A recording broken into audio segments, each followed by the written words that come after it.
आज मैं Shri Khandeshwar English academy की यूट्यूब क्लास में क्लास 6 के स्टूडेंट्स का साइंस सब्जेक्ट में स्वागत करती हूँ। बच्चों, आज हम साइंस में चैप्टर कंपोनेंट्स ऑफ फूड को पढ़ेंगे। देखो, पिछली क्लास में भी हमने कंपोनेंट्स ऑफ फूड पढ़ा था, तो आपको पता है मैंने कुछ बहुत सारे कंपोनेंट्स लिखे थे। पहला हमारा क्या था? कार्बोहाइड्रेट्स।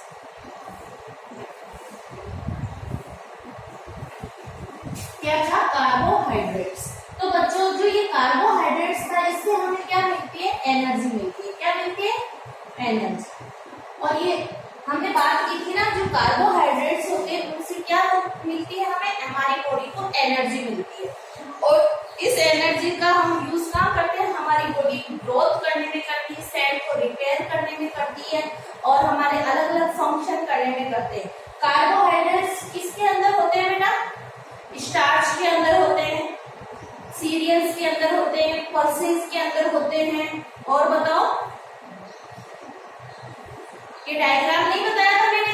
हनी के अंदर होता है, शुगर के अंदर होता है, ब्रेड के अंदर होता है, पोटैटो के अंदर होता है, wheat and rice, banana, milk, इन सभी में क्या होते हैं? कार्बोहाइड्रेट होते हैं। फिर हमने इसके बाद बात की थी, कार्बोहाइड्रेट के बाद हमने बात की थी फैट्स की। किसकी बात की थी? फैट्स की। यह हम कल पढ़ चुके हैं। फैट्स, ये जो फैट्स होता है ये भी हमें क्या देता है? एनर्जी देता है ना?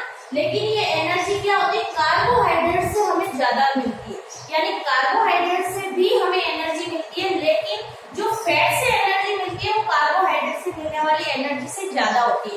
और जब हम ज्यादा फैट हमारी बॉडी में इंटेक कर लेते हैं, तो ये हमारी स्किन के नीचे, हमारे हार्ट पे, हमारे किडनीज पे स्टोर हो जाता है। और स्टोर होने की वजह से क्या होता है? हमारी बॉडी में अलग अलग क्या हो जाती है बेटा? अलग अलग बीमारियां हो जाती है। ठीक है, जिससे ये ऑर्गन प्रॉपर काम नहीं कर पाते। और ये फैट्स किसमें होता है? बुक में डायग्राम देखा है आपने? बटर में फैट्स होता है, घी में फैट्स होता है, ऑयल में क्या होता है?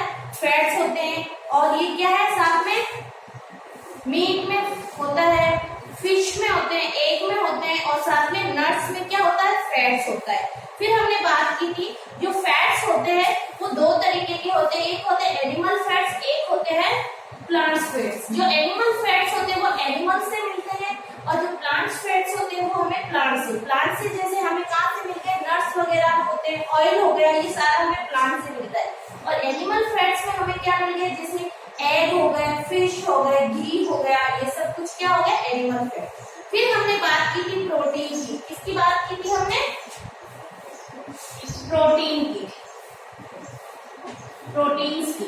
आप बताइए, मैंने कल आपको बताया था कि जिस तरह बिल्डिंग को बनाने के लिए ब्लॉक्स की जरूरत होती है, वैसे ही हमारी बॉडी बिल्डिंग मटेरियल क्या होता है? प्रोटीन होता है। यानी बॉडी की ग्रोथ और डेवलपमेंट के लिए सबसे ज्यादा एसेंशियल होता है?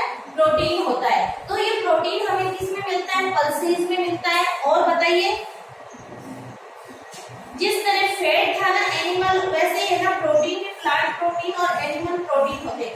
जो प्लांट प्रोटीन होते हैं, पल्सेज और सोयाबीन में बहुत ज्यादा प्रोटीन होता है। और एनिमल में क्या होगा? मीट, फिश, एग, मिल्क, इन सभी में भी क्या होता है? प्रोटीन होता है। तो इसको क्या बोलते हैं? बॉडी बिल्डिंग फूड बोलते हैं। क्या बोलते हैं? Body building food. ये मैं आपको कल सभी पढ़ा चुकी हूँ। फिर हमने बात की थी किसकी? विटामिन की।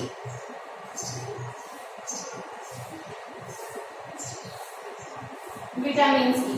देखो, हमारी बॉडी में विटामिन की बहुत ही कम अमाउंट में जरूरत होती है, लेकिन ये विटामिन अगर हमारी बॉडी में नहीं होंगे तो इसके इफेक्ट हमें बहुत ज्यादा नजर आएंगे, और हमारी बॉडी में कुछ डिजीज हो जाएगी, जिसको हम क्या बोलेंगे? डेफिशिएंसी डिजीज बोलेंगे। क्या बोलेंगे? Deficiency disease. यानी कि ये क्या है? प्रोटेक्टिव फूड्स कहलाते हैं। क्या कहलाते हैं? प्रोटेक्टिव। ये तो क्या था? बिल्डिंग,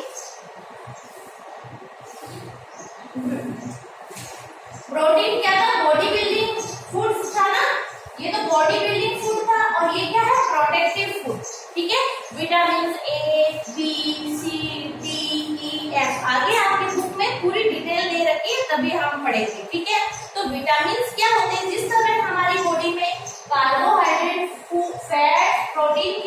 जरूरत होती है वैसे ही विटामिन की जरूरत होती है, और ये कम अमाउंट में हमें इनकी जरूरत पड़ती है। लेकिन अगर इनकी लंबे टाइम तक अगर इनकी बॉडी में कमी रहेगी तो हमारी बॉडी क्या हो जाएगी, बीमार हो जाएगी। ठीक है, फिर हमने बात की थी मिनरल्स की।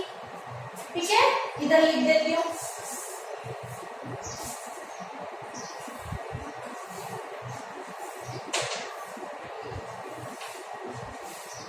देखो बेटा, मिनरल्स यानी कि मिनरल्स मैंने आपको बताया कि जिस तरह विटामिन हमारी बॉडी में प्रोडक्टिव फूड होते हैं, उसी तरह मिनरल्स की हमारी बॉडी में क्या है, प्रोडक्टिव फूड है। जिस तरह विटामिन की हमारी बॉडी में कम जरूरत पड़ती है, उसी तरह मिनरल्स की भी बहुत ज्यादा कम जरूरत पड़ती है। ठीक है, अब देखो हमारी बॉडी में बहुत सारे मिनरल्स होते हैं, calcium, sodium, potassium, phosphorus, iron and iodine. मैंने आपको बताया था कि अगर हमारी बॉडी में आयोडीन की कमी हो जाती है तो गोइटर डिजीज हो जाती है, और गोइटर डिजीज में होता है क्या, जो गला होता है वो फूल जाता है, लटकने लगता है, यहाँ पूरा फूल जाता है। और मैंने आपको बात की थी जो हमारा ब्लड है उसका रेड कलर होता है हीमोग्लोबिन की वजह से, और उस हीमोग्लोबिन में कौन होता है बेटा, आयरन होता है। और जो हमारी हड्डियां होती है वो कैल्शियम की बनी होती है, हमारे जो टीथ है वो कैल्शियम और फास्फोरस के बने हुए होते हैं। ठीक है, तो ये सारे क्या है, मिनरल्स है, और इन मिनरल्स को भी हम क्या करते हैं, फूड के माध्यम से अपनी बॉडी में इंटेक करते हैं। फिर हमें नेक्स्ट पढ़ना है R6। यहाँ तक हमने कल पढ़ लिया था, आज हमें पढ़ना है वाटर। वाटर भी क्या है बेटा, एक कंपोनेंट है जो हमारी बॉडी में बहुत ज्यादा जरूरी है। ठीक है, देखो बच्चों, यहाँ तक हमने मिनरल्स तक हमने कल बात की थी। आज हम किसकी बात करेंगे, वाटर की बात करेंगे। पेज नंबर 21 निकालिए और देखिए, a person can live without food for several weeks but would die in a few days from lack of water. यानी कि एक इंसान जो होता है काफी हफ्तों तक, बहुत सारे हफ्तों तक वो बगैर फूड के रह सकता है, मरेगा नहीं, लेकिन पानी के बगैर वो क्या होगा, कुछ दिनों में मर जाएगा। 60 to 70% of our body weight is due to presence of water. जो हमारा बॉडी वेट होता है उसका 60 से लेके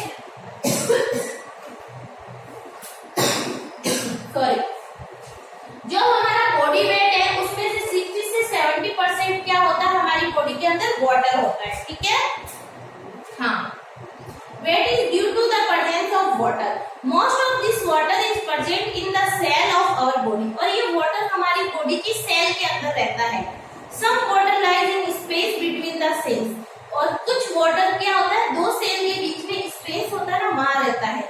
Also water constitute the liquid part of the blood. और थोड़ा बहुत जो पीछे जो water होता है वो जो हमारा ब्लड होता है ना, लिक्विड, उसके अंदर होता है। Life process can not occur without water. Life process जो होती है वो अपन बगैर वाटर के नहीं, सोच भी नहीं सकते कि लाइफ प्रोसेस हो सकती है क्या। देखो बेटा, बार बार एक वर्ड आ रहा है, सेल सेल सेल सेल। जिस तरह एक बिल्डिंग को बनाने के लिए ब्रिक्स की जरूरत होती है, ईंटों की जरूरत होती है, वैसे ही ह्यूमन बॉडी या प्लांट बॉडी को बनाने के लिए किसकी जरूरत होती है, सेल की। सेल क्या है, बिल्डिंग ब्लॉक्स है। ठीक है, देखो आगे बढ़ती हूँ। Water performs the following functions. जो वाटर होता है वो ये काम करता है। फर्स्ट है, it helps our body to absorb nutrients from food. जो हमारे फूड में न्यूट्रिएंट्स होते हैं उन न्यूट्रिएंट्स को एब्सॉर्ब करते हैं, तो कौन से फॉर्म में करते हैं, लिक्विड फॉर्म में करते हैं। और लिक्विड फॉर्म के लिए हमें किसकी जरूरत होती है, वाटर की। तो बेटा जो न्यूट्रिशन जो हम एब्सॉर्ब करते हैं वो किसकी हेल्प से होते हैं, वाटर की हेल्प से। सेकेंड है, it also helps in throwing out some wastage from body as fat and urine. जो हम हमारी बॉडी से स्वेट यानी पसीना और यूरिन, जो यूरिन होता है यानी कि पेशाब, जो हम हमारी बॉडी से बाहर रिमूव करते हैं, वो भी उसमें भी मोस्ट पार्ट क्या होता है, वाटर होता है। तो हमारी बॉडी के वेस्टेज प्रोडक्ट को बाहर निकालने में भी हमें किसकी जरूरत पड़ती है, वाटर की। ठीक है,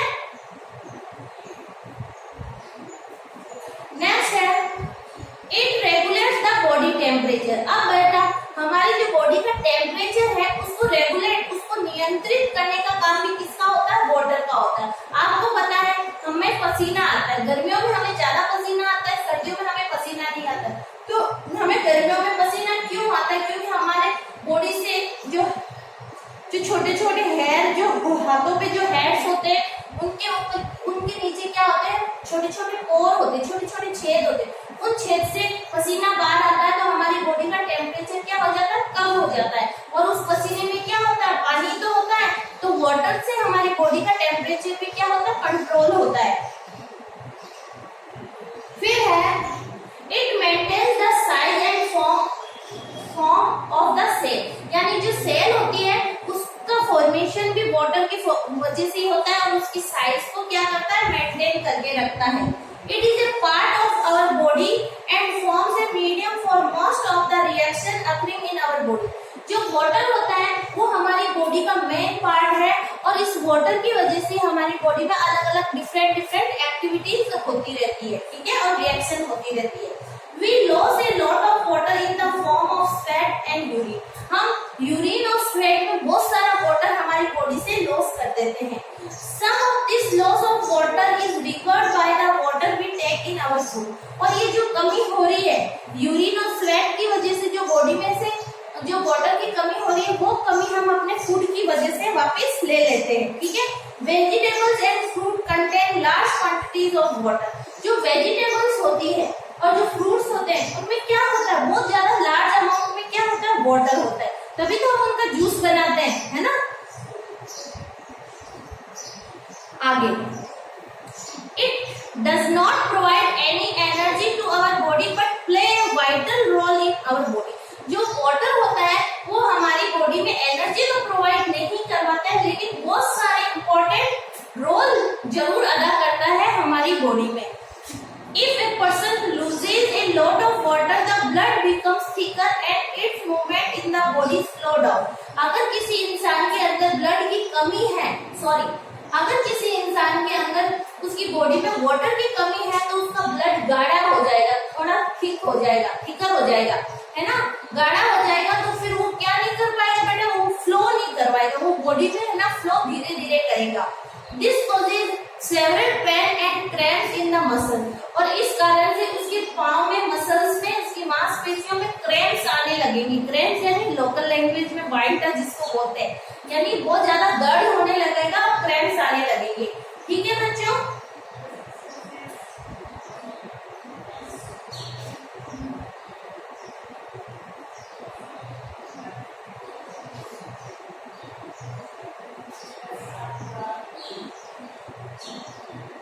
ठीक है, ये क्या थे, मिनरल्स थे। अब हम बात करते हैं नेक्स्ट, रगेज।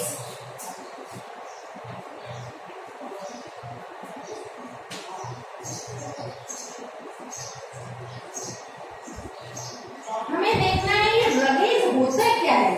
देखो, roughage is mostly given by food derived from plants which contain enough cellulose.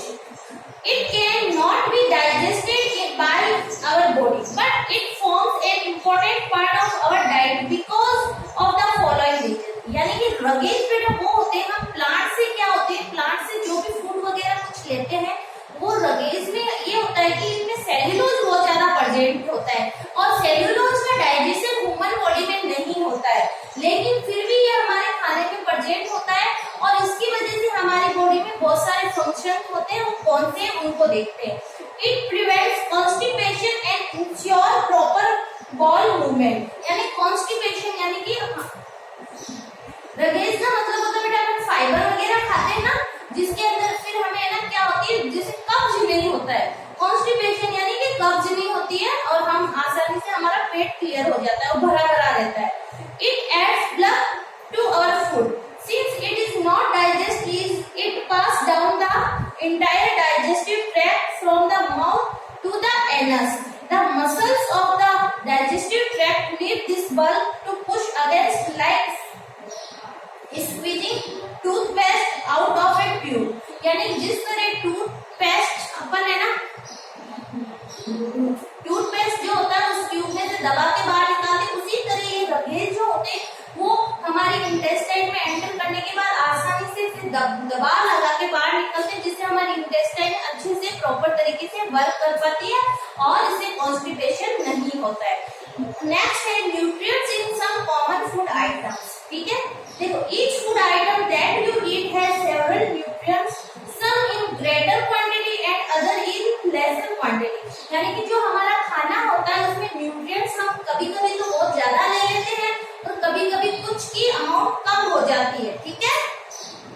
The nutrients you have studied can be separated into following three groups based on the role these nutrients play in our bodies। हमारी body में कैसे कैसे nutrients काम करते हैं उसके आधार पे इन्होंने बोला 3 कैटेगरी में हम न्यूट्रिएंट्स को बांट सकते हैं। फर्स्ट है energy giving food like carbohydrates and fats. यानी कार्बो, आप अंडरलाइन कीजिएगा, जो कार्बोहाइड्रेट और फैट्स होते हैं वो हमें क्या देते हैं, हमें एनर्जी देते हैं। Body building foods like protein. जो बॉडी बिल्डिंग फूड्स होते हैं वो कौन से होते हैं, प्रोटीन होते हैं। Protective food like vitamin and minerals. To keep our body healthy we need to eat food items rich in these 3 groups. हम सारे न्यूट्रिएंट्स को, फूड को इन 3 कैटेगरी में बांट सकते हैं। पहला तो हमें एनर्जी कौन देता है, दूसरा बॉडी बिल्डिंग कौन सा करता है और तीसरा प्रोटेक्टिव फूड कौन से, ठीक है। No single food item can provide all nutrients required by our body। कोई भी सिंगल आइटम्स जो होता है वो सारे के सारे हमारी बॉडी को जो न्यूट्रिएंट्स चाहिए होते हैं उनको प्रॉपर अमाउंट पूरी नहीं कर सकता। हमें ये तीनों लेने ही पड़ेंगे। देखो एक बुक में टेबल बना रखी है, ये टेबल मैं आपको समझाती हूँ।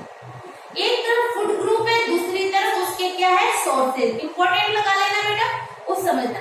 एनर्जी गिविंग फूड कौन से होते हैं जिससे हमें एनर्जी मिलती है, पोटैटो, स्वीट पोटैटो यानी शकरकंद, sugar, honey, cereals, oil, jaggery, गुड़ एंड फैट्स, ऑयल और घी।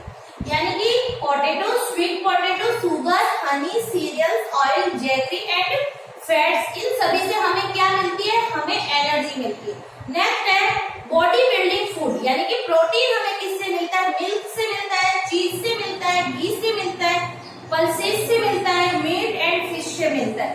नेक्स्ट है प्रोटेक्टिव फूड। प्रोटेक्टिव फूड हम जानते हैं क्या थे, एक तो मिनरल्स थे और एक क्या थे, विटामिन।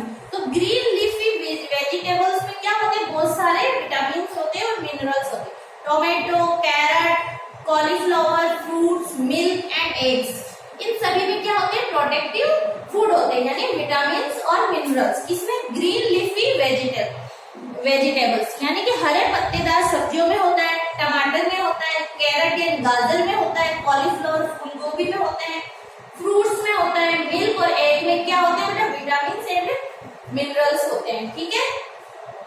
अब हम बात करेंगे बैलेंस डाइट की। किसकी बात करेंगे, बैलेंस डाइट की।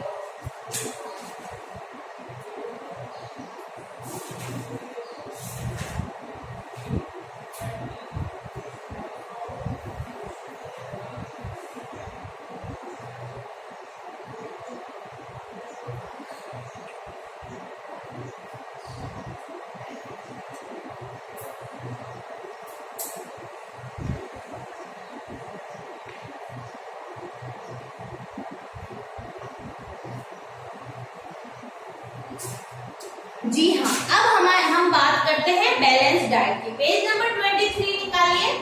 देखो, to remain healthy you need all the nutrients in right amount. यानी कि हमें हेल्दी रहने के लिए सारे न्यूट्रिएंट्स एक राइट यानी सही मात्रा में चाहिए। राइट अमाउंट में अगर हम सारे न्यूट्रिएंट्स लेंगे अपनी बॉडी में तो हम क्या रहेंगे, हेल्दी रहेंगे। A balanced diet consists of adequate proportion of proteins, fats, carbohydrates, vitamins and minerals. A balanced diet thus provides the body with। देखो बच्चों, हमारी बैलेंस डाइट वो डाइट होती है यानी कि ऐसा खाना जिसके अंदर प्रॉपर अमाउंट में कार्बोहाइड्रेट्स हो, फैट्स हो, प्रोटीन हो, विटामिन और मिनरल्स हो, ठीक है, और साथ में वाटर हो, तभी वो हमारी डाइट क्या कहलाएगी, बैलेंस डाइट कहलाएगी। All the essential nutrients, balance diet में क्या होते हैं, सारे जरूरत वाले न्यूट्रिएंट्स होते हैं। Energy required by the body for its growth and maintenance. और एनर्जी देखो, हमारी ग्रोथ करने, हमारी बॉडी को ग्रोथ करने के लिए और बॉडी को मेंटेन करने के लिए क्या चाहिए, एनर्जी की रिक्वायर होती है। और ये एनर्जी हमें कहाँ से मिलती है? फूड से मिलती है, ठीक है। If a person does not get adequate food और if his her diet does not contain all the nutrients, he or she becomes weak. When the body does not get adequate nutrition, it is said to be suffering from malnutrition. अगर कोई भी इंसान, चाहे वो mail हो या female हो, अगर सही अमाउंट में अपने फूड में वो सारे न्यूट्रिएंट्स नहीं लेगा, काफी लंबे टाइम तक अगर नहीं लेगा तो वो सफर करेगा, उसकी बॉडी में बहुत सारी बीमारियां हो जाएगी और उसकी कमी से वो किसका शिकार हो जाएगा? कुपोषण का। कुपोषण को क्या बोलते हैं? Mail nutrition. मेल न्यूट्रिशन, ठीक है। A balance diet is not the same for everyone, it varies with age, sex and the type of work that one does. यानी कि एक बैलेंस डाइट हर इंसान के लिए अलग नहीं होती है। हमें देखना होता है कि कौन सा इंसान कितने उम्र का है, कितने सालों का है, उसकी एज क्या है, वो काम क्या करता है और वो सेक्स यानी मेल है या फीमेल। जैसे आपको पता है कुछ लोग क्या करते हैं, बहुत फिजिकल वर्क करते हैं, जैसे खेतों में काम कर रहे हैं, मकान बनाने में काम कर रहे हैं, मजदूर के तौर पे काम, तो उनमें फिजिकल वर्क बहुत ज्यादा होता है और कुछ क्या होते हैं कम करते हैं। तो फिजिकल वर्क ज्यादा करते हैं उनके तो क्या होता है, खाना डाइजेस्ट हो जाता है और उनकी डाइट में हम ज्यादा एनर्जी वाले प्रोडक्ट देते हैं। और जो कम, जैसे जो सारे दिन ऐसे में पड़ा रहता है, काम धाम करता नहीं है, तो उसकी डाइट को भी उसी हिसाब से दिया जाता है। ऐसे नहीं कि हर इंसान को एक जैसी डाइट दी जाए, ठीक है। समझ में आ रहा है? आगे बढ़ती हूँ। A young child needs to eat more protein rich food as the growth during early childhood is rapid. यानी कि जो छोटे बच्चे होते हैं उनको अपनी बॉडी की ग्रोथ करनी ज्यादा जरूरी होती है और उनकी डाइट में सबसे ज्यादा हमें क्या इन्वॉल्व करना चाहिए? प्रोटीन। मैं हर रोज बार बार बच्चों को बोलती हूँ, बच्चों ग्रोथ करते हुए बच्चों की डाइट में क्या जरूरी होना चाहिए? प्रोटीन जरूरी होना चाहिए। A pregnant woman also needs more protein. एक प्रेग्नेंट यानी कि जो गर्भवती महिला होती है उसको भी प्रोटीन की बहुत ज्यादा जरूरत होती है। Extra protein is required by the baby growing inside the womb. यानी कि जो उसके पेट में पल रहा बच्चा है उसको भी उसकी ग्रोथ के लिए क्या चाहिए? प्रोटीन चाहिए। इसलिए प्रेग्नेंट लेडी के फूड में प्रोटीन ज्यादा होना चाहिए। नेक्स्ट है, a labour doing work needs more of carbohydrates and fat as he needs more energy. जो मजदूर होते हैं, जो काम ज्यादा करते हैं, उनके फूड में कार्बोहाइड्रेट्स और फैट्स की अमाउंट बहुत ज्यादा होनी चाहिए ताकि उनको ज्यादा एनर्जी मिले। आ रहा है आपको समझ में? देखिए,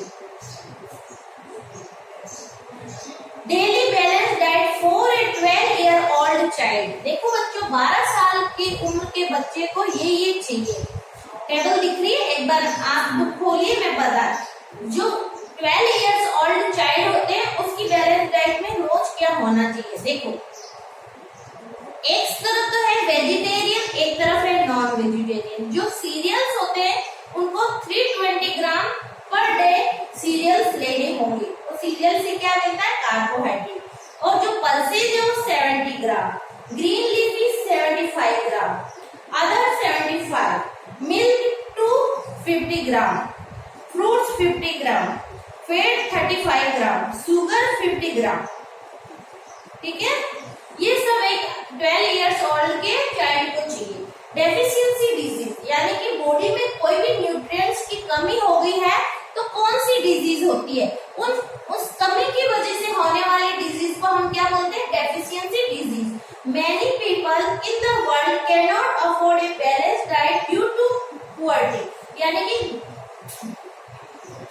इस संसार में बहुत सारे लोग गरीबी के कारण से अपनी डाइट को बैलेंस नहीं बना पाते हैं, अपनी डाइट में बैलेंस नहीं बना पाते हैं, यानी वो एक बैलेंस डाइट नहीं ले पाते हैं, ठीक है। Some other do not get a balanced diet because of wrong food habits. और कुछ लोग क्या करते हैं?